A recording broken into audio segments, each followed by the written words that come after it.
Alléluia, peuple de Dieu. Le Saint-Esprit me pousse à partager sur le thème l'obéissance de Christ,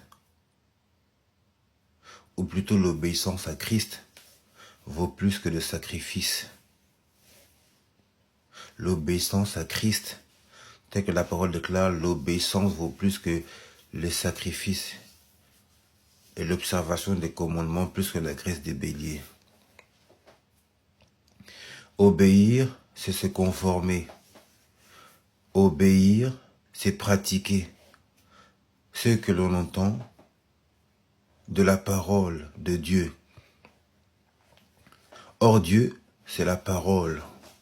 Jésus, c'est la parole. La Bible déclare dans le livre de 2 Pierre, chapitre 2, versets 7 à 9.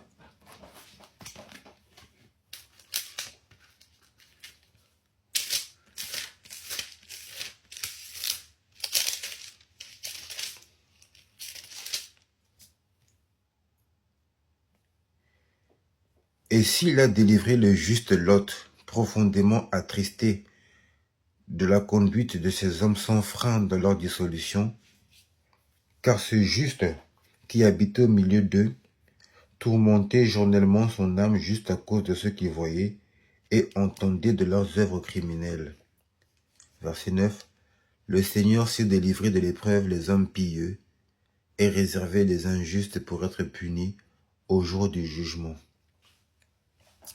Alors, les épreuves peuvent survenir dans la vie d'un homme. La Bible déclare, Dieu châtie ceux qu'il aime. Alors, éprouver, c'est façonner, tailler une personne à se conformer à ce que la Bible dit. La parole déclare, le Seigneur s'est délivré de l'épreuve les hommes pieux. Or, le but de l'épreuve, c'est de tester la fidélité de l'enfant de Dieu. La Bible déclare, Dieu a tant aimé le monde qu'il a donné son Fils unique, afin que quiconque croit en lui ne périsse pas, mais ait la vie éternelle.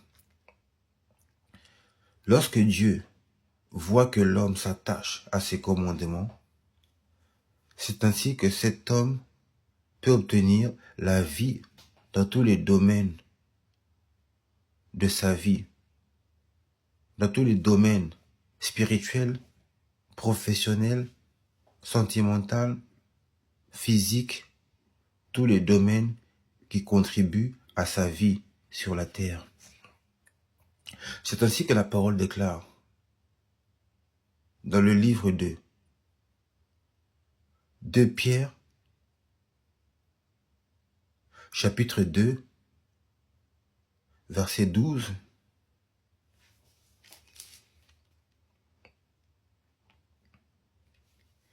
Mais eux, semblables à des brutes qui s'abandonnent à leur penchant naturel et qui sont nées pour être prises et détruites, ils parlent d'une manière injurieuse de ceux qu'ils ignorent et ils périront par leur propre corruption.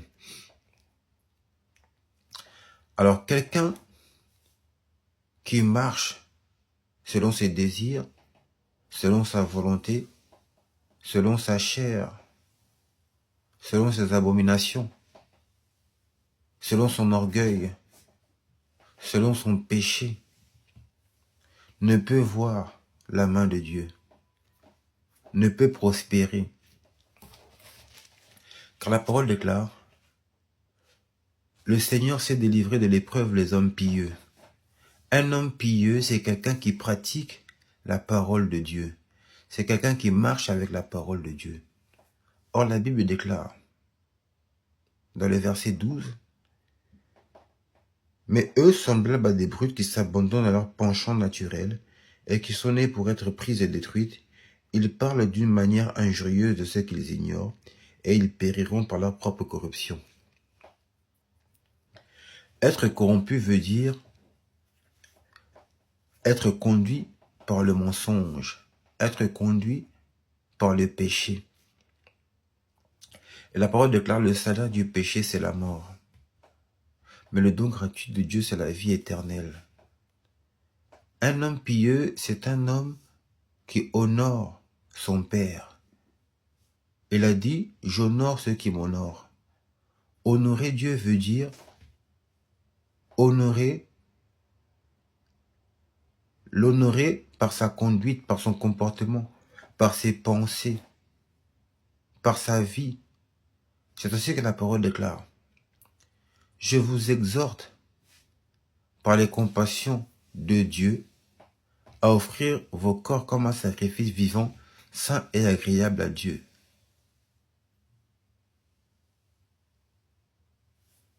Alors, l'homme qui offre son corps en sacrifice vivant, saint et agréable à Dieu, c'est l'homme qui offre sa pensée, son âme, son cœur à Dieu. C'est ainsi que la parole déclare, tu aimeras le Seigneur ton Dieu de toute ton âme, toute ta force, toute ta pensée. Et pratiquer la vérité, c'est marcher comme il a lui-même marché, car Jésus est le chemin, la vie, la vérité. Et la Bible déclare, dans le livre de 1 Pierre, chapitre 1, versets 11 à 14,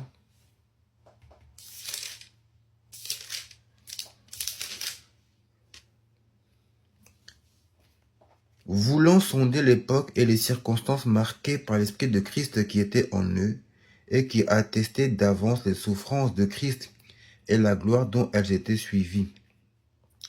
Il leur fut révélé que ce n'était pas pour eux-mêmes, mais pour vous qu'ils étaient les dispensateurs de ces choses, que vous ont annoncé maintenant ceux qui vous ont prêché l'Évangile par le Saint-Esprit envoyé du ciel, et dans lesquels les anges désirent plonger leur regard. C'est pourquoi saignez les reins de votre entendement, soyez sobres et avec une entière espérance dans la grâce qui vous sera apportée lorsque Jésus-Christ apparaîtra. Comme des enfants obéissants, ne vous conformez pas aux convoitises que vous aviez autrefois quand vous étiez dans l'ignorance. Mais puisque celui qui vous a appelé est saint, vous aussi soyez saints dans toute votre conduite. Selon qu'il est écrit, vous serez saints, car je suis saint. Alors, lorsque le Seigneur se manifeste dans la vie de l'homme, c'est pour que l'homme devienne saint. C'est ainsi que la parole déclare. Vous m'invoquerez et je vous répondrai. Vous me chercherez et vous me trouverez. Alors, invoquer Dieu, c'est l'invoquer selon ce qu'il est dans ses Écritures. C'est ainsi que la Bible déclare. L'obéissance vaut plus que le sacrifice. Parce que pour invoquer Dieu, il faut l'invoquer des lèvres et l'honorer dans son cœur. C'est ainsi que la parole déclare, ce peuple m'honore des lèvres, mais son cœur est éloigné de moi. Obéir à Dieu, c'est se rapprocher de lui. Or, on se rapproche de Dieu par son cœur. C'est ainsi que la parole déclare. Si tu crois dans ton cœur que Dieu a ressuscité Jésus d'entre les morts, tu seras sauvé. C'est le cœur qui permet à l'homme de croire. Et la parole déclare que ceux qui s'approchent de Dieu doivent croire qu'il existe et qu'il est le rémunérateur de ceux qui le cherchent. Or, croire qu'il existe, c'est croire en ce qu'il est dans sa parole. Et la parole déclare dans le livre de 2 Pierre, chapitre 1, versets 1 à 5.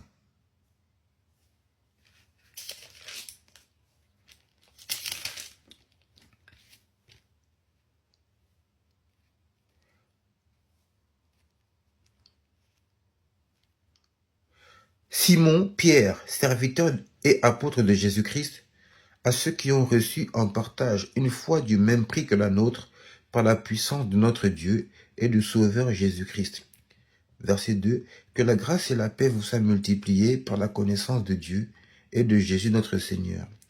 Comme sa divine puissance nous a donné tout ce qui contribue à la vie et à la piété, au moyen de la connaissance de celui qui nous a appelés par sa propre gloire et par sa vertu. Verset 4. Lesquels nous assurent de sa part les plus grandes et les plus précieuses promesses, afin que par elles vous deveniez participants de la nature divine, en fuyant la corruption qui existe dans le monde par la convoitise.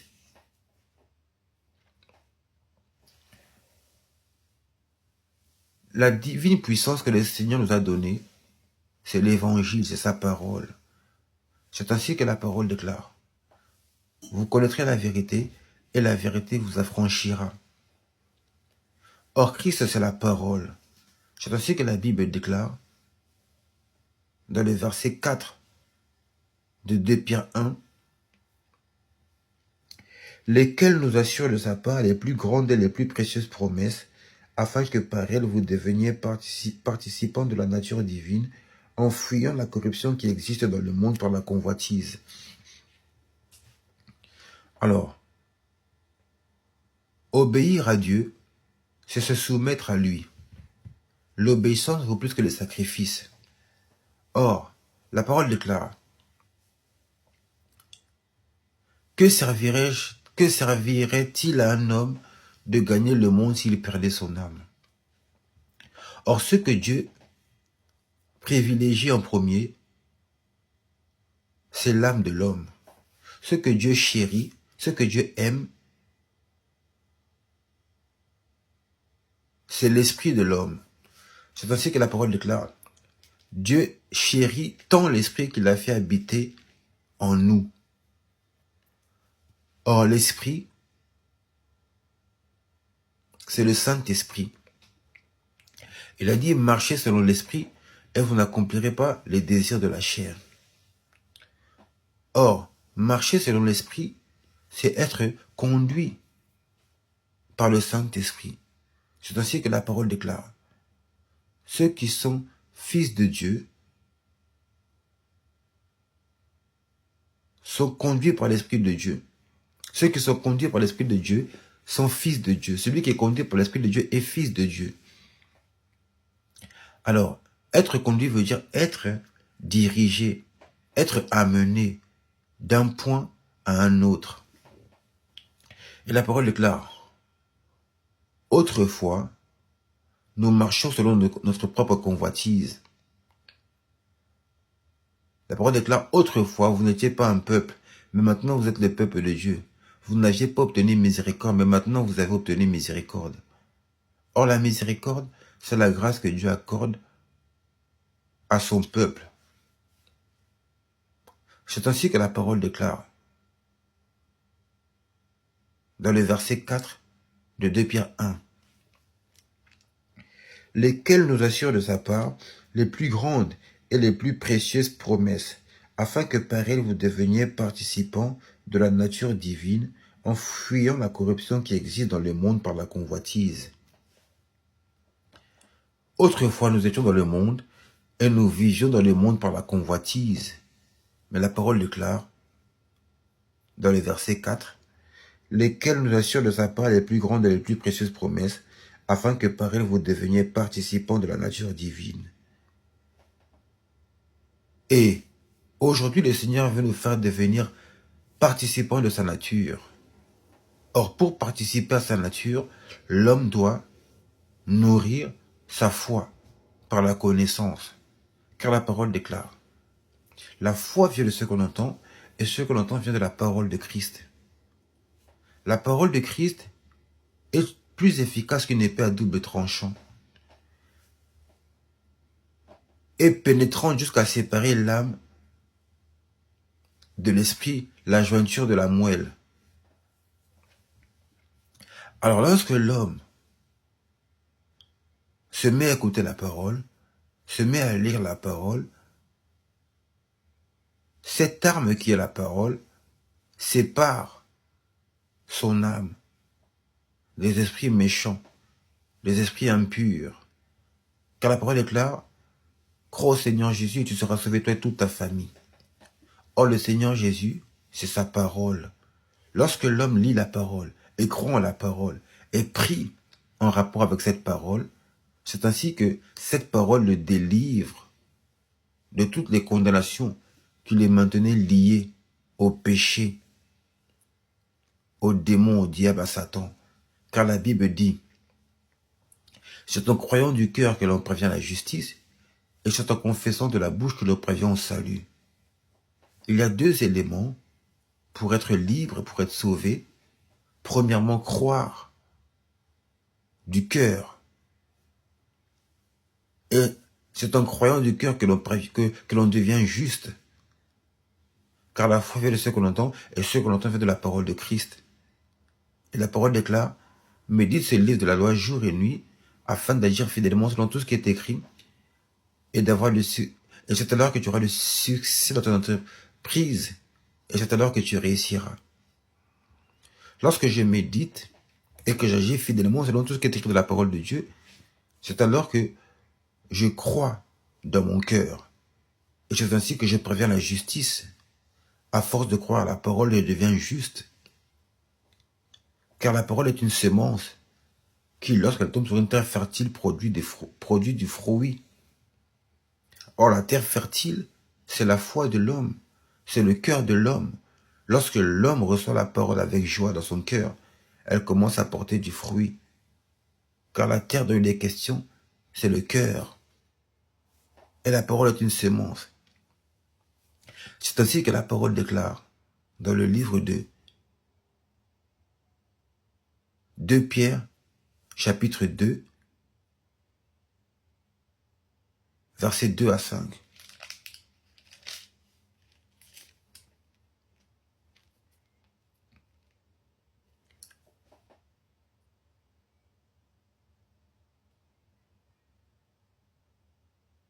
Ou plutôt 2 Pierre, chapitre 3,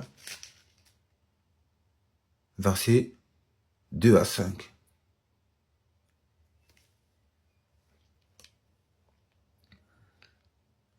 Afin que vous vous souveniez des choses annoncées d'avance par les saints prophètes et du commandement du Seigneur et Sauveur enseigné par vos apôtres, sachant avant tout que dans les derniers jours il viendra des moqueurs avec leur raillerie marchant selon leur propre convoitise et disant où est la promesse de son avènement, car depuis que les pères sont morts, tout demeure comme dès le commencement de la création. Verset 5. Ils veulent ignorer en effet que des cieux existèrent autrefois par la parole de Dieu, de même qu'une terre tirée de l'eau est formée au moyen de l'eau, et de même qu'une terre tirée de l'eau est formée au moyen de l'eau. Verset 6. Et que par ces choses le monde d'alors périt, submergé par l'eau.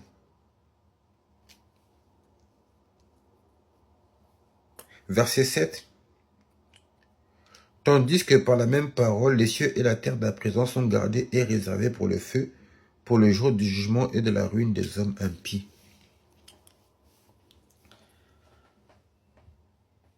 La parole a tout créé.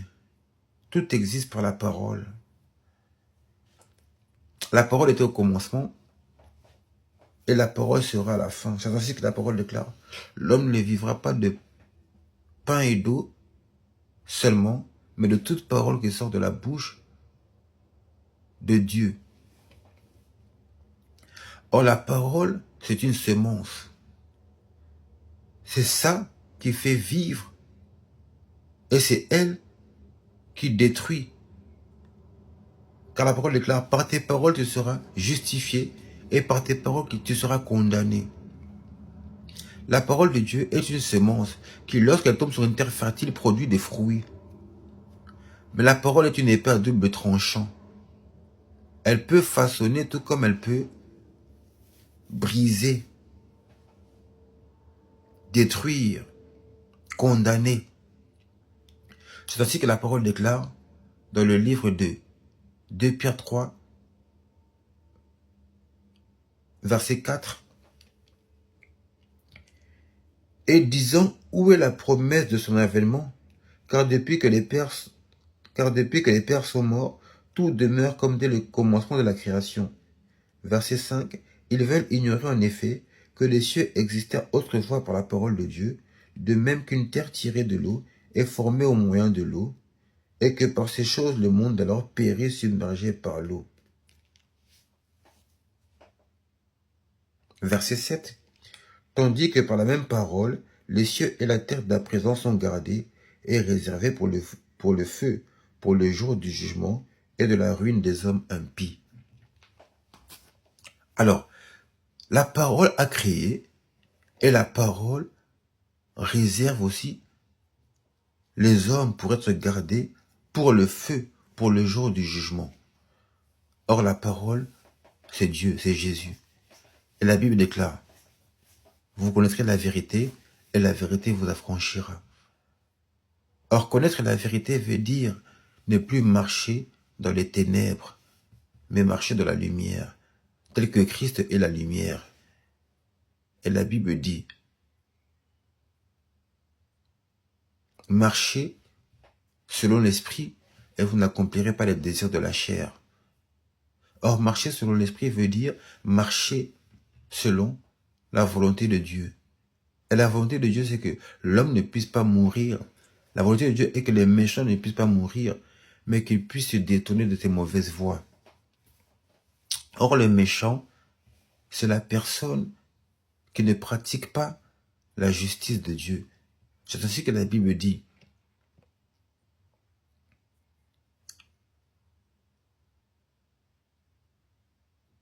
Aimez-vous les uns les autres comme Christ vous a aimé. Or, s'aimer veut dire se fortifier. Or, se fortifier veut dire se supporter. Se supporter signifie s'exhorter, se consoler les uns les autres. Alors, aimer Dieu, c'est s'aimer et s'exhorter, se consoler. Car la parole déclare, tu aimeras le Seigneur ton Dieu de toute ton âme, toute ta force et toute ta pensée, et tu aimeras ton prochain comme toi-même. La loi est résumée dans ces deux commandements. Alors, aimer son prochain, c'est pratiquer l'amour, car Dieu a tant aimé le monde qu'il a donné son Fils unique. Et si nous nous aimons, nous devons nous donner comme offrande pour les autres. Et s'offrir, c'est offrir son âme, son corps, sa pensée pour les autres. Car la Bible dit, comment peux-tu dire que tu aimes Dieu que tu ne vois pas si tu n'aimes pas ton prochain que tu vois?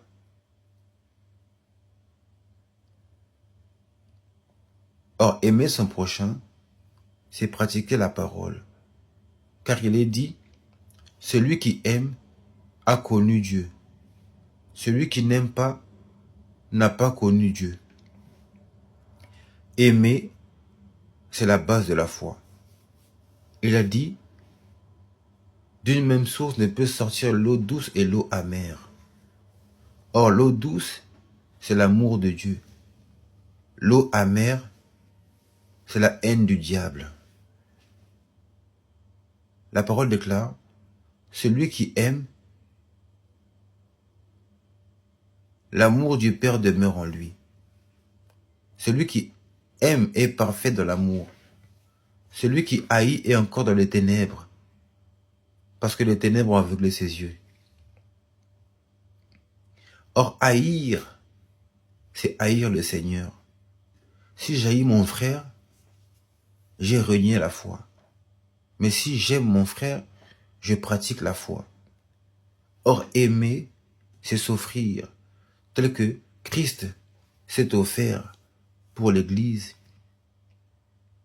Il a dit, exhortez-vous réciproquement comme vous le faites. Il a dit, si quelqu'un n'a pas soin des siens, il est pire qu'un infidèle. Or, les siens c'est les frères et les sœurs de la foi.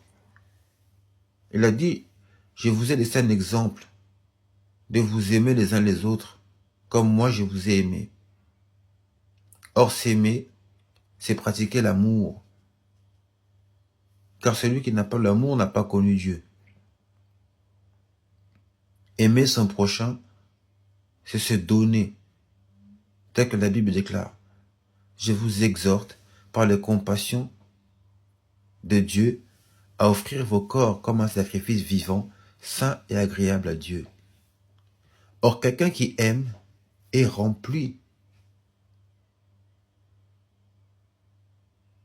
des fruits de l'esprit.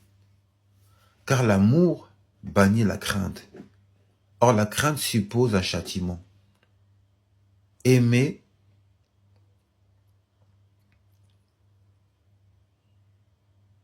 c'est éloigner le jugement de Dieu du dessus de lui, du dessus de lui. Car le jugement, c'est juger les erreurs des autres. Or, la parole déclare, la charité couvre une multitude de péchés. Quand j'ai la charité, je ne vois pas les péchés des autres. Je ne vois pas les erreurs des autres. Mais je vois que le bon côté des autres. Pourquoi? Car le Saint-Esprit nous convainc en ce qui concerne le péché. C'est-à-dire,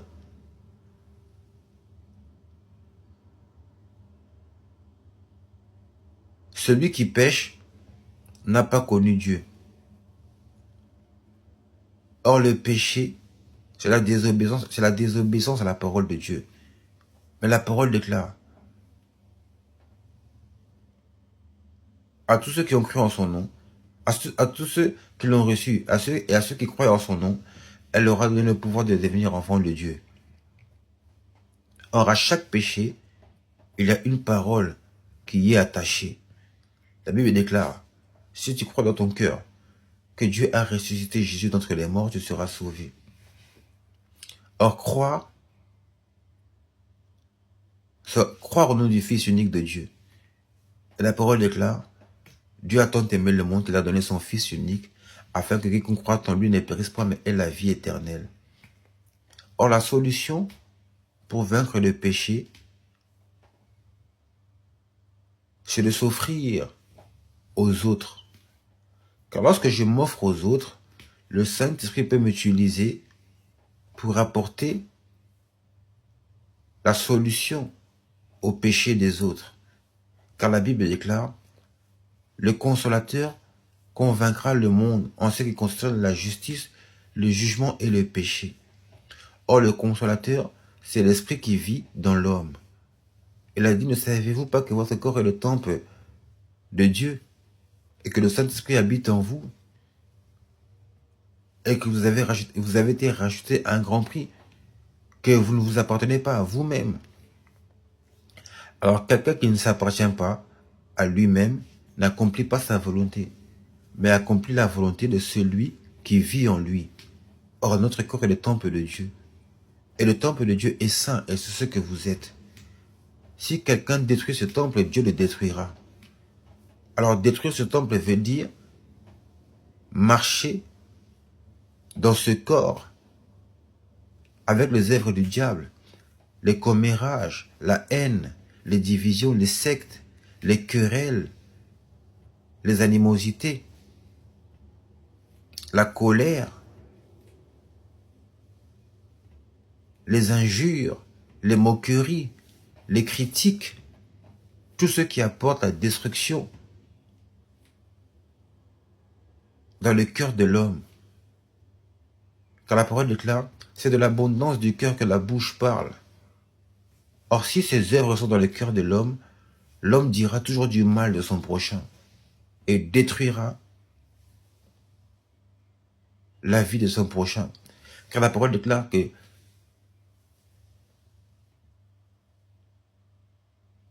celui qui haït son frère est un meurtrier. Or, haïr son frère commence dans le cœur. Celui qui hait son frère dans le cœur l'a déjà tué, c'est un meurtrier. Car la parole déclare, l'amour ne soupçonne point. La charité ne soupçonne point. Or, quelqu'un qui soupçonne son frère dans le cœur est un meurtrier. Il n'a pas l'amour. Et la Bible dit, si nous confessons nos péchés, il est juste et fidèle pour nous pardonner. Alors, le péché, le premier péché, c'est la haine, la calomnie, les injures, les divisions, les sectes, la colère, les jalousies, les querelles, les animosités.